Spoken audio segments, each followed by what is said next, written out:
My mother told me it was just a normal Sunday dinner. That was the first lie. When I walked into Elaine Bennett's dining room, the table looked less like dinner and more like a trial. My father sat at the head, eyes down. Chelsea sat across from him, phone face down. Aunt Marlene and Uncle Robert were there too. "There you are," Mom said, smiling too softly. "I just wanted all of us together. I should have left, but I was tired of being called distant, tired of every boundary becoming proof that therapy had made me selfish. So I sat down, put my keys beside my glass, and told myself I could survive one meal." Then Mom put down her fork. "I have been trying very hard to understand what you are going through," she said. The room changed. "My doctor says I need help," she continued. "Real help. Not links, not phone calls, a daughter." I kept my voice calm. "I can help arrange care, I can pay part of the cost, but I can't move back here full time." Chelsea laughed. "Here we go. And I'm not paying your car debt," I added. Her face sharpened. "I need that car for interviews."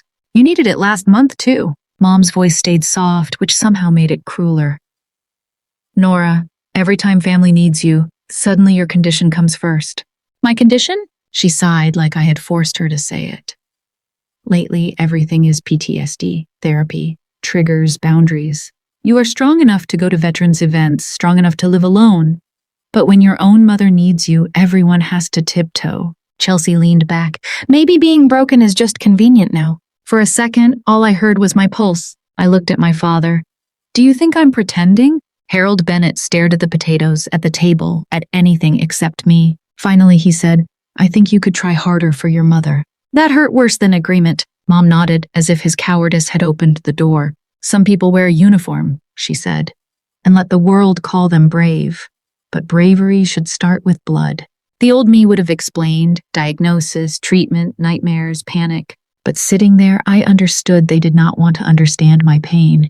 They wanted permission to use it against me. So I stood. Chelsea rolled her eyes. "Of course, walk away. That's what you do now." I picked up my keys and looked at my mother. "No, that's what people do when the room is no longer safe." I left before anyone could turn guilt into a leash. What I did not know was that Chelsea already had a key to my apartment. I did not know my mother had given it to her. And within 48 hours, the most private lines in my therapy file would be sitting in the phones of almost everyone at that table. So tell me honestly, if your family turned your real pain into proof that you were selfish, would you keep explaining? Or would you finally start keeping evidence? My name is Sergeant Nora Bennett. I am 34 years old, and for most of my life, my family had one word for me: strong. When I was 7 and learned to make boxed macaroni because Mom had one of her headaches, I was strong. When I was 12 and walked Chelsea home because Dad forgot pickup again, I was strong. When I was 16 and worked weekends to buy my own winter coat, I was responsible, mature, easy. Chelsea was different. Chelsea was sensitive. Chelsea was delicate. Chelsea needed patience.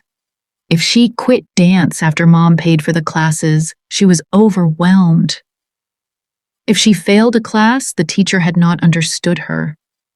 If she screamed at me until I cried, I was told not to provoke her because she had a softer heart. That was the rule in our house. Chelsea's mistakes were wounds. Mine were duties. I joined the army at 19 because I wanted a way out that did not require anyone's permission. People later said I left because I was brave. The truth was less pretty. I left because poverty has a sound, and I was tired of hearing it in my mother's sighs, my father's silence, and Chelsea's emergencies. But even after I left, the house followed me. First, it was Mom's medication, then the roof repair, then Dad's car, then Chelsea's rent because she was between jobs, then Chelsea's credit card because she was trying to heal from a toxic workplace.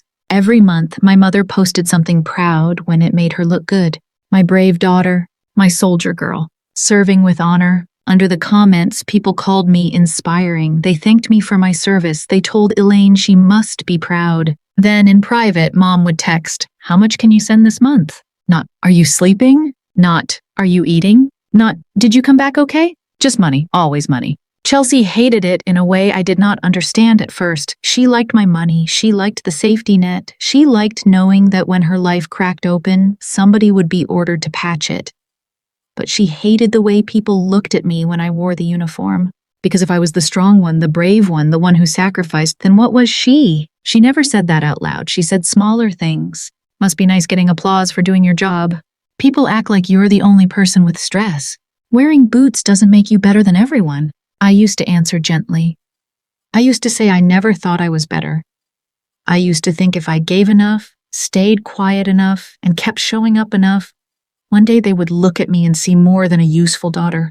I was wrong. They did not call me strong because they believed I could not break. They called me strong because if I broke, they would lose the person who kept paying, fixing, carrying, and forgiving. I do not like telling war stories. People ask the wrong questions. They ask if I ever shot anyone. They ask if it was like the movies. They ask with that hungry look people get when they want pain turned into entertainment. They never ask about the sounds that stay. His name was Corporal Daniel Alvarez. He was 24, from San Antonio, and he talked about his mother like she had personally invented love. Whenever we had signal, Daniel called her, even if he only had 3 minutes. Even if all he had to say was, "I ate today, Ma. Stop worrying." That morning before the mission, he joked that when he got home, Rosa Alvarez would make him eat until he looked like a real son again. "She says the army is making me skinny," he said. "Like she can't see I'm wearing 30 pounds of gear." I remember laughing. That detail hurts now. Before we rolled out, my phone buzzed. It was my mother. "Can you send something today? Chelsea is stressed about her car payment and I do not want her spiraling." I stared at the message, not because it surprised me, because it did not. Then someone called my name and I shoved the phone away. The route had been marked safer than the others. Safer does not mean safe. It means someone calculated the odds and needed the convoy to move anyway. The heat was heavy. Dust stuck to the inside of my mouth.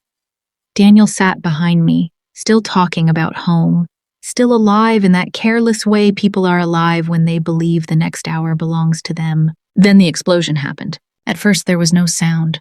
The world went white and quiet. Then sound came back all at once. Metal screaming, men shouting, someone yelling for a medic, my own breath too loud, too fast, not enough. I found Daniel through the dust. His hand closed around my wrist before I even saw his face, hard, desperate, confused. I did what I was trained to do. I pressed where I had to press. I called for support. I checked his airway. I told him to look at me. I told him to keep breathing. I told him help was coming. His eyes searched mine like I could explain what had happened. "Nora," he said, but it barely sounded like my name. "I'm here," I told him. "Stay with me." His fingers tightened around my wrist. "My mom," he whispered. "Does she know?" I lied because the truth had no mercy in it. "You're going to tell her yourself," I said. Daniel did not get to tell her himself. I will not give the rest of that moment to people who only want details. I will say this. He was not alone.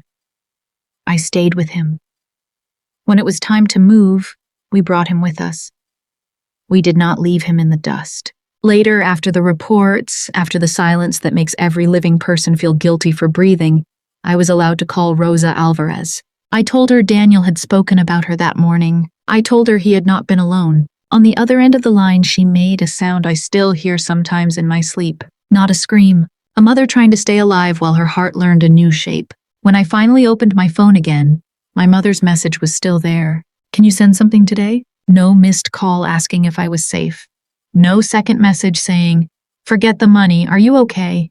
Just Chelsea's car payment waiting on the same screen as Daniel's death. That was the day my life split in two. One half stayed in the dust with Daniel Alvarez. The other half came home to a family that would one day tell me I was using that dust as an excuse. Coming home did not feel like coming back to safety.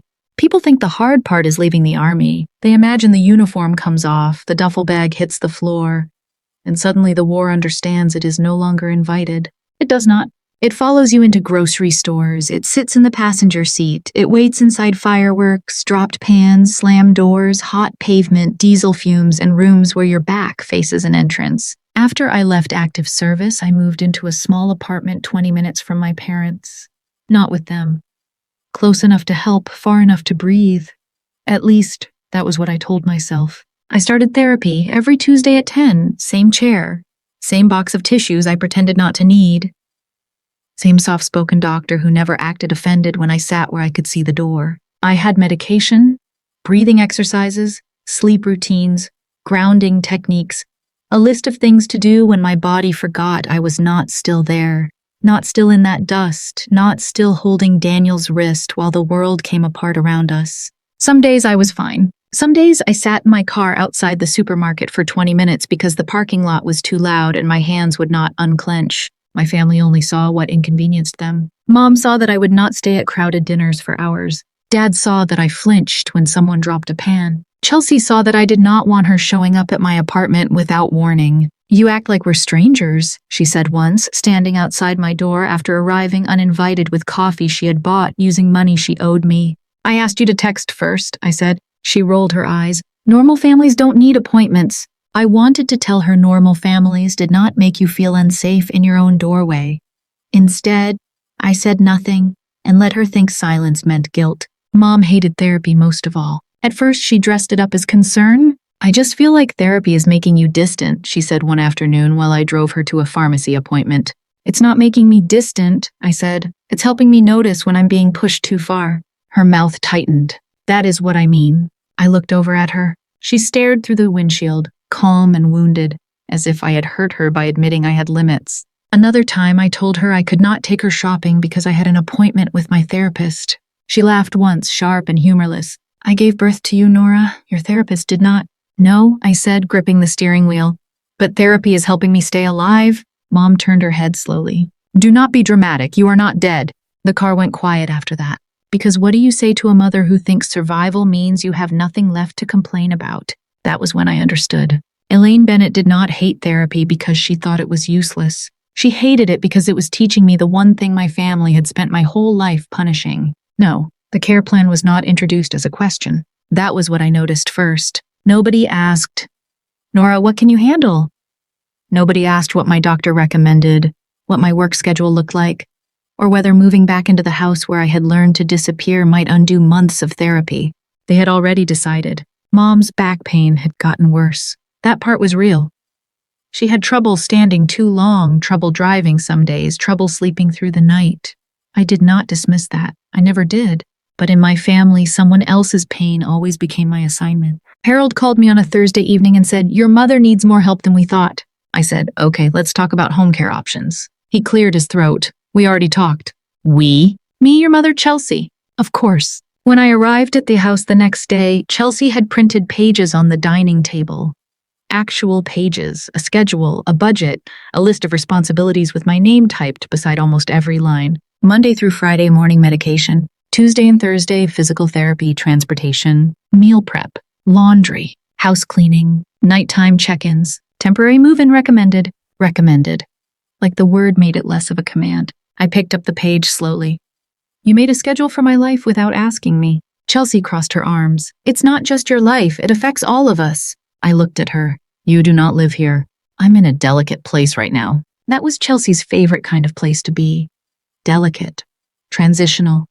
Healing. Between opportunities. Somehow every phrase meant the same thing. Unavailable for responsibility, available for rescue. Then I saw the second page. Chelsea vehicle support. I laughed once before I could stop myself. Mom's eyes narrowed. "That is not funny." "No," I said, "it's just very Bennett of you." Chelsea leaned forward. "I need that car to get to interviews." "You have had one interview in 3 months." "You don't know my life." "I know my bank statements." Dad shifted uncomfortably. "Nora, this is not the time." "When is the time?" I asked. "Before or after you assign me a second unpaid job?" Mom pressed a hand to her lower back, her face tightening in that careful way that made everyone in the room feel guilty for having a spine. "I carried you," she said softly. "I fed you. I raised you. And now I am asking you to carry me for a little while." A little while. In our house, that meant until I collapsed quietly enough not to embarrass anyone. "I can help pay for part-time care," I said. "I can coordinate appointments. I can set up grocery delivery. But I am not moving back here. I am not pausing therapy. And I am not paying Chelsea's car debt." Chelsea scoffed. "You followed orders in the army, but suddenly family asks and you become impossible?" I looked at the schedule again, at my name printed like property. "In the army, orders came with responsibility," I said. "In this house, orders only come with someone else's bill." Mom's face hardened. "You can run toward danger for strangers," she said. "But you cannot be uncomfortable for your own mother?" I felt Daniel's hand around my wrist so suddenly I had to breathe through it. I ran toward danger, I said. That is why I am in therapy. Dad sighed. Nobody is asking you to stop healing. We are asking you to put family first. No, I said. You're asking me to put myself last and call it love. Mom stared at me like she did not recognize the daughter who had finally named the pattern. So the army really did take you from me, she whispered. I stood up. No, I said. The army taught me how to survive. This family just got used to benefiting from it. 2 days after I refused the care plan, my mother posted the picture. It was an old photo of me in uniform, standing beside her at a homecoming event. I remembered that day. She had cried in public, held my face between both hands, and told everyone nearby how proud she was. At the time, I believed her. Now she used that same photo like a weapon. The caption said, "Some people are called heroes by the world, but when their own mother needs them, suddenly responsibility becomes trauma. Please pray for mothers whose children come home changed in ways love cannot reach." She did not write my name. She did not have to. Within minutes, the comments started. "You are so strong, Elaine. PTSD is real, but it is not an excuse to abandon family.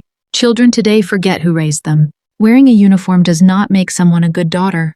I sat on the edge of my bed, reading strangers judge a wound they had never seen and a sacrifice they had never been asked to make. Then Chelsea shared the post. Her caption was shorter. "Trauma should not be used as a free pass from accountability." That one made my hands shake. Not because it was clever, because it sounded exactly like something she had practiced. The messages came next. Aunt Marlene wrote, "Nora, your mother is hurting. Sometimes therapy can make people too focused on themselves." A cousin I had not spoken to in 6 months sent, "You should not let a diagnosis define you." Uncle Robert asked if I was emotionally safe enough to be making family decisions. Emotionally safe enough. I stared at that phrase for a long time. My mother had not only made me look selfish, she had made me look unstable. That afternoon, she started messaging relatives privately. I found out because one of my cousins forwarded me a screenshot with, "I thought you should see this." Mom had written, "I do not want to speak badly about my daughter. I am just scared therapy has made her pull away from the people who love her. She gets very defensive when we mention family responsibility." There it was. Concern, dressed up neatly enough that cruelty could pass for heartbreak. I opened the comment section 3 different times. I typed answers, deleted them, typed longer answers, deleted those too. I wanted to explain what PTSD was. I wanted to explain Daniel. I wanted to explain that therapy had not made me selfish. It had made me harder to use. Then Mara texted me, "Do not argue where they staged the lie. Save everything." So I did. I screenshotted the post. Chelsea's caption, every comment, every message, every private screenshot relatives sent me. I made a folder on my laptop and named it Family Boundary Violation. Mom texted me that night, "Your silence is very telling." I looked at the message until my anger went cold. Then I wrote back, "No, my silence is keeping me from begging you to be decent." She did not answer. But by then, Chelsea had already gone further than a Facebook post. She had used the spare key my mother kept. She had gone into my apartment, and she had not taken money, jewelry, or anything anyone could replace. She had taken pictures of my therapy file. The first message came from Aunt Marlene. "Nora, sweetheart, are you sure you should be living alone right now?" I read it twice, standing in my kitchen with a glass of water in my hand. Then the image loaded. For 1 second, my brain refused to understand what I was seeing. It was a photo of my therapy file. Not the whole page, not the full context, just cropped lines, sharp enough to wound and vague enough to twist. Nightmares involving deceased service member, hypervigilance, survivor's guilt, panic episodes, avoidance of family gatherings, difficulty regulating emotional response. My stomach turned. Those words belonged in the only room where I was allowed to stop being brave. They belonged between me and the doctor who knew how to ask questions without making my pain feel like an accusation. They were not gossip. They were not family evidence. They were not something my aunt should be holding on her phone while deciding whether I was safe enough to be trusted. Then Aunt Marlene sent another message. "Chelsea says everyone is just worried." A minute later, my cousin Ivy forwarded the family chat. Chelsea had written, "I did not want to embarrass my sister, but people need to understand why we are concerned. Nora is not as stable as she pretends to be, and Mom should not be punished because Nora refuses help. This is about safety." Safety. That word made my vision blur. She did not say she wanted her car payment covered. She did not say she was angry because I had stopped rescuing her. She said safety, because people forgive cruelty when it sounds like protection. Someone in the chat had asked, "Where did you get this?" Chelsea answered, "From Nora's apartment. Mom had an old key. I went to check on her." Check on me. She had entered my home without permission, opened my private file, photographed my treatment notes, and sent them to relatives like a warning label. I called my mother first. She answered, already defensive. "Before you start yelling," Chelsea was worried. "You gave her my key?" A pause. "Nora, you were not answering people." "I was not answering because you were all harassing me. That is not fair." "Did you know she took pictures of my therapy file?" The silence lasted too long. Then Mom said, "If there is nothing to hide, I do not understand why you are reacting like this." Something in me went cold. "There it is," I said. "What?" "The part where you stop pretending this was concern." She started crying then, but not the kind that comes from guilt. The kind that tries to make you feel cruel for noticing the knife. After I hung up, Chelsea texted me herself, "Do not make this dramatic. I did what someone had to do. You broke into my apartment. Do not use that word." "What word?" "Broke in. This is family." I stared at her message and almost laughed. In the Bennett family, family meant access. Access to my money, my time, my labor, my apartment. And now, apparently, the most wounded parts of my mind. Chelsea sent one more message. "Maybe if you stopped acting like Sergeant Bennett for 5 minutes, people would not have to prove you are not okay." That was when I understood. This was not only about Mom. Chelsea had spent years hating the uniform she liked spending money from. She hated that people said my service with respect. She hated that her emergencies looked smaller next to a sister everyone called brave. So she found the one thing she thought could drag me down from brave to unstable. My diagnosis. But the diagnosis was not what exposed me. She did. I changed my locks that afternoon. I called my clinic and told them my private treatment information had been photographed and shared. I saved every message, screenshot, cropped page, and name in that group chat.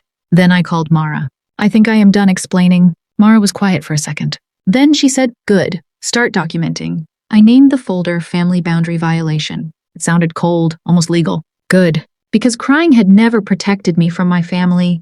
Explaining had never stopped them from taking more. And if Chelsea had taught me anything, it was that the Bennett family could turn even pain into evidence if they got to hold the scissors first. So I stopped giving them loose pieces. I saved everything. My mother's Facebook post, Chelsea's caption, the comments calling me selfish.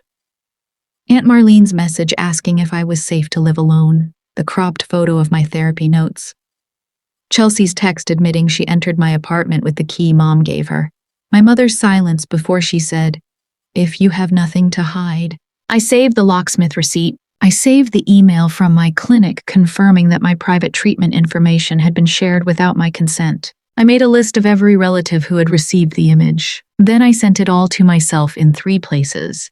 Because people who rewrite history hate when history has backups. Mara came over that night with takeout I barely touched. She sat on my couch while I paced the living room like the floor had answers hidden under it. "You need to send a cease and desist," she said. "I know. Not eventually, nor now." I looked at the laptop. "I will if they keep going. They already broke into your apartment." "I know. They leaked your therapy file." "I know." She softened then. "So what are you waiting for?" I did not answer right away, because the honest answer sounded stupid even in my own head. I was waiting to see if there was one person in that family who could still recognize the truth without a lawyer forcing them to look at it. Maybe that made me foolish. Or maybe every daughter keeps one small, embarrassing hope alive longer than she should. That night, I opened my full therapy file, not the cropped pieces Chelsea had sent, the real pages, the context, the treatment plan, the notes that said I was consistent, cooperative, progressing, safe, trying. I started typing a message to the family group chat. Hypervigilance means my body is trying to protect me. Survivor's guilt means I am grieving someone I could not save. Avoidance of family gatherings means crowded rooms can trigger panic. I stopped. My hands hovered over the keyboard. And suddenly, I saw myself from outside my own body. A grown woman preparing to carve open her mind for people who had already proven they would use the pieces against her. I deleted the message. Then I said it out loud, mostly to myself. I do not owe them a map of the inside of my head. Mara looked at me from the couch. Then what are you going to bring? I went to my bedroom and opened the bottom drawer of my nightstand. Inside was a blue envelope. Rosa Alvarez had sent it 6 months after Daniel came home. I had read it so many times the fold lines were soft. I had never shown it to my family.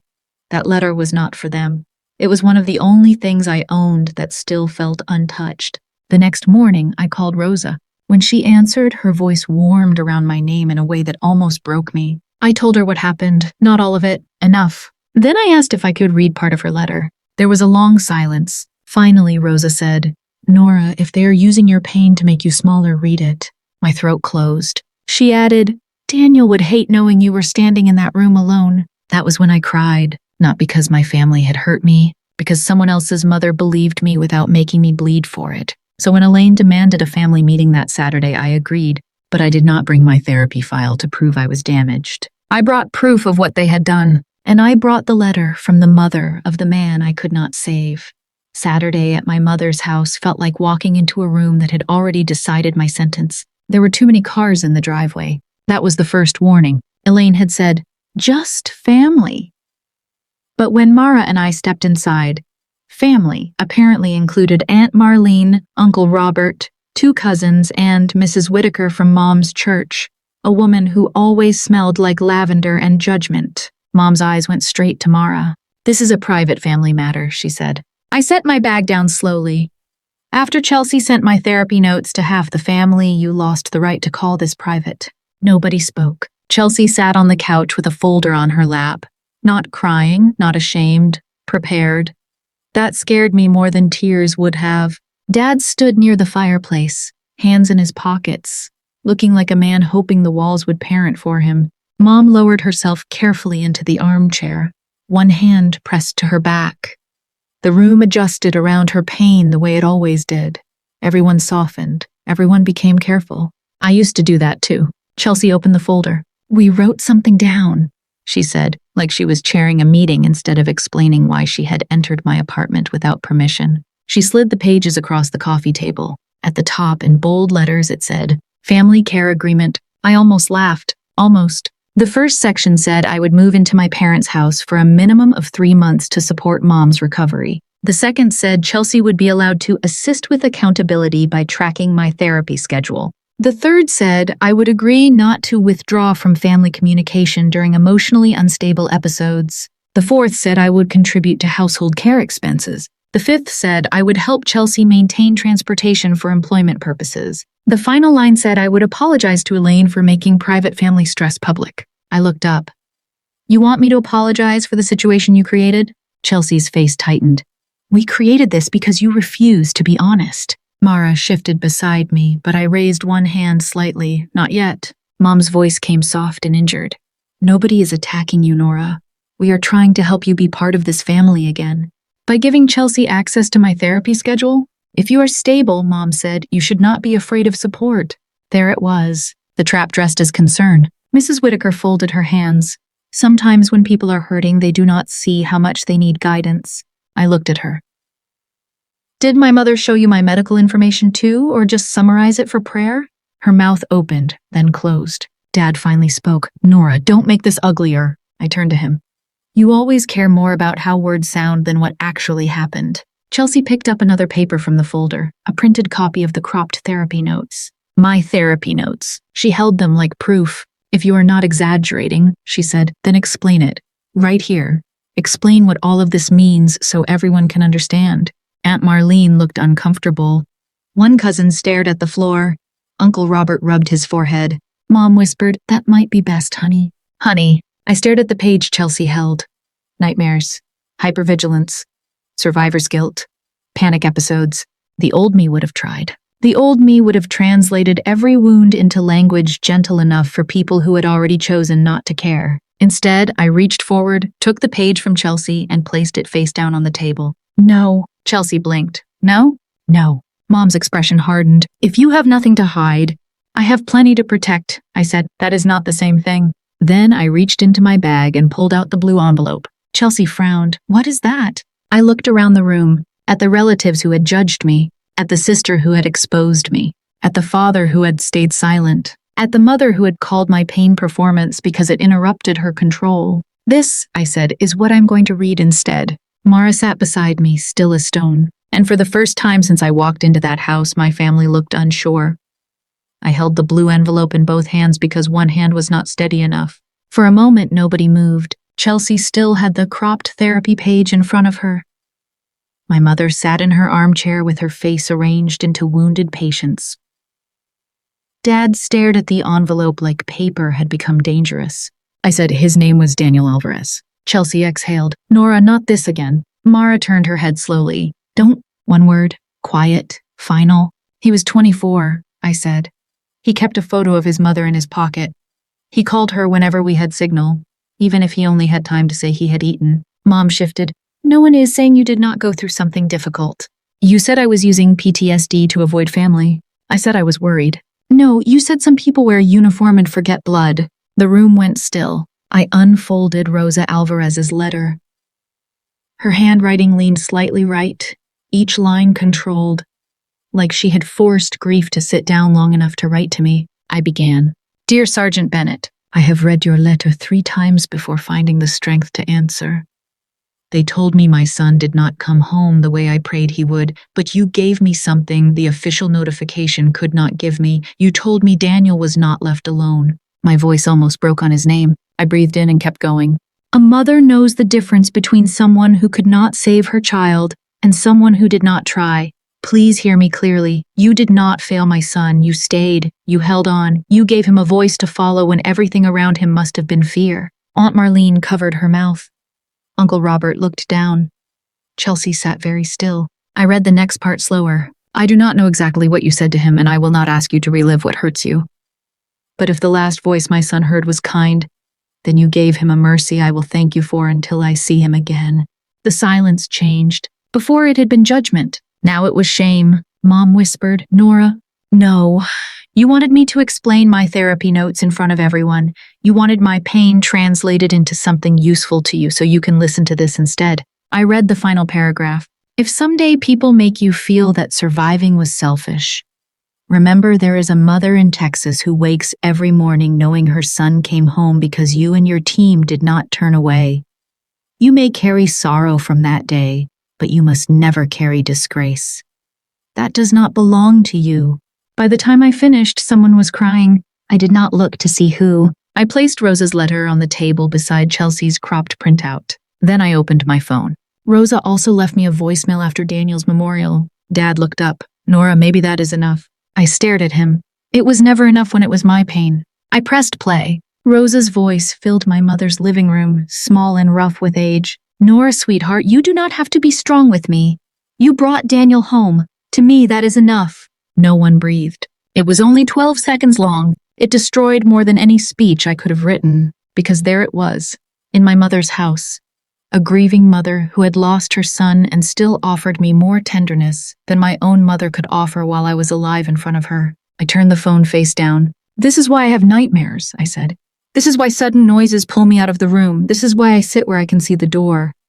Not because I enjoy being difficult. Not because I want attention, not because I am trying to escape Chelsea's car payment." Chelsea flinched. "You took my diagnosis because you thought it would make me smaller," I said. "But my diagnosis did not strip me of dignity. Breaking into my apartment did that to you." "I was worried," she said. "No, you were angry that people respected me after I stopped paying for you." Mom finally spoke, crying now. "I only needed help.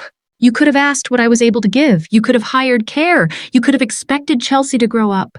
Instead, you told people I was faking pain because my recovery got in the way of your control." Dad's voice came low. "Your mother is sick, Nora. So am I. The difference is I am getting treatment.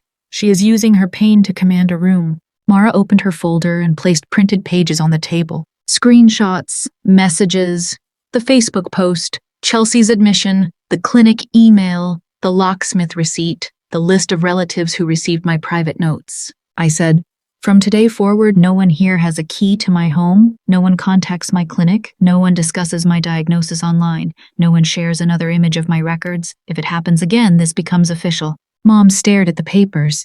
"You would take legal action against your own mother?" I looked at Rosa's letter, then back at Elaine Bennett. "No," I said. "I'm giving my mother one last chance to act like one before I protect myself from her like she is a stranger."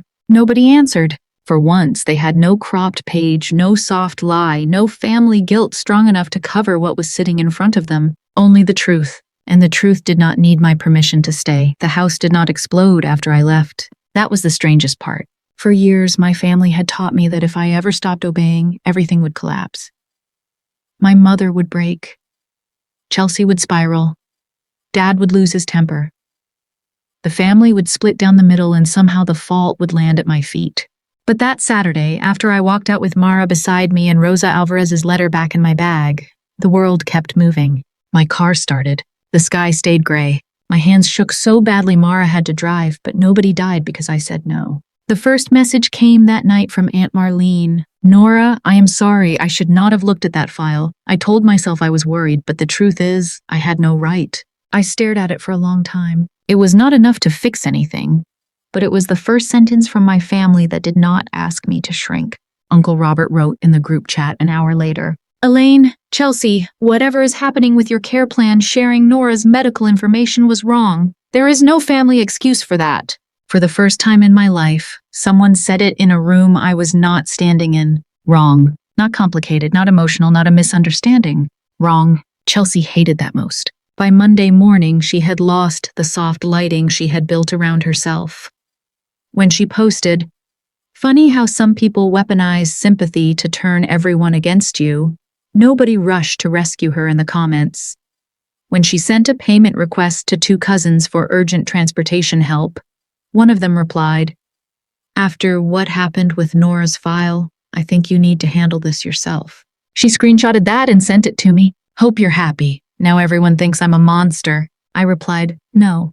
Now everyone knows what you did." She typed for a long time, then nothing. Mom deleted the Facebook post by Tuesday. No public apology, no correction, no comment saying she had misled people while using my uniform photo as bait for sympathy. Just gone. Then she texted me privately. I was in pain and said things I should not have said. But you need to understand I felt abandoned too. I read it twice, once as a daughter, once as a woman who had finally learned the difference between remorse and strategy. I answered, "I will pay for the transportation service to your physical therapy for 6 weeks. After that, you, Dad, and Chelsea need a different plan. I am not moving in. I am not paying Chelsea's car debt. I am not discussing my treatment again." She replied with one word, "Cold." I did not answer. Harold called 3 days later. I almost let it ring out, but something in me wanted to hear whether silence had taught him anything. His voice sounded smaller than usual. "I should have said something." "Yes," I said, "you should have. I listened to your mother and Chelsea for too long." "No, Dad, you did more than listen. You let them borrow your silence and spend it against me." He breathed heavily into the phone. For once, I did not rush to soften the sentence. Mara asked me later if I felt better. I thought about that. Better was too clean a word. I still woke up at night. I still checked the lock twice. I still kept Rosa's letter in the drawer and my evidence folder backed up in 3 places. But something had changed. They had spent years holding guilt over my head like a roof. Now I could see the sky. "No," I told Mara, "not better yet, but they do not get to hold the knife and call my wound imaginary anymore." And for the first time, that was enough. If you have ever had your pain questioned by the people who benefited from your silence, I need you to hear me clearly. You are not pretending just because someone else cannot see the wound. You are not selfish because healing made you harder to control. And you are not dramatic because you finally stopped handing private pieces of yourself to people who only wanted sharper tools. For a long time, I thought being believed was something I had to earn. I thought if I explained the nightmares the right way, my mother would understand. If I described the panic carefully enough, my father would stop looking at the floor. If I translated every symptom into something gentle, Chelsea would stop calling my diagnosis convenient.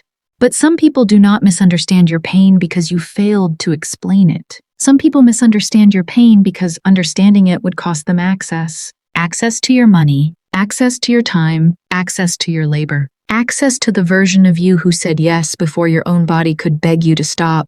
My PTSD was not the reason I abandoned my family. It was the reason I finally understood what abandonment had looked like all along. It looked like a mother who could post my uniform for praise, then call my trauma fake when I refused to move back home. It looked like a sister who could spend my support for years, then use my therapy file to make me look unstable. It looked like a father who said nothing because silence was easier than courage. and it looked like relatives who read private medical notes and called it concern because gossip feels cleaner when you dress it like prayer. I did not forgive them in some beautiful cinematic way. I did not go back to Sunday dinner. I did not hand my mother another key. I did not pay Chelsea's car debt. I did not give anyone my therapy schedule, my medical updates, or another chance to hold my diagnosis like a leash. I helped my mother within limits. That is the part people like Elaine hate most. Boundaries do not always look like revenge. Sometimes they look like paying for 6 weeks of transportation and still refusing to become the sacrifice. Sometimes they look like answering one message and ignoring 10. Sometimes they look like loving someone from far enough away that they cannot reach your wounds. Rosa Alvarez gave me something my own family refused to give me. She gave me belief without demanding performance. She did not ask me to prove I had suffered enough. She did not ask me to relive the worst day of my life so she could decide whether I deserved kindness. She simply understood, and that changed me.